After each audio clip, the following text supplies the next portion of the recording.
Now, Joe has some storage ideas that will allow you to maximize the space you have available in your shop or your garage. Well, here are a couple I did earlier today, Denny. You'll see I took a couple of 2x4s. These are about 12 inches long, and I used a couple of 2.5-inch drywall screws and just screwed them to either side of the stud. That just gives you a place to hang up a couple of garden tools and a very little wall space. Yeah, that's a good space saver there. And another one you've done here, Joe, the 2x4 between the studs is great for that more narrow storage needs. Right, and then for wider storage, I took a few more 2x4s. These are about 15 inches long. I also knocked off the bottom corner just so you wouldn't bang your head into it.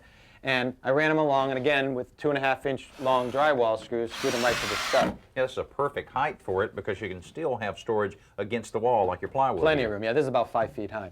Then for the shelf itself, I'm just using a piece of particle board. This is about 15 inches wide. You could also use plywood. And we used the jigsaw to just notch out to fit around the studs. Now, we made measuring these very easy by holding this board in place and making the marks. Then we cut it on the jigsaw. And the reason that we want to notch it out is to allow it to fit tight against the wall so that nothing will fall off behind the shelf itself. And if when you put it up, often the notches will be cut a little tight. You can always come back with the jigsaw and just widen them a little bit. And then just a few screws right in the top and you're ready to really maximize your storage.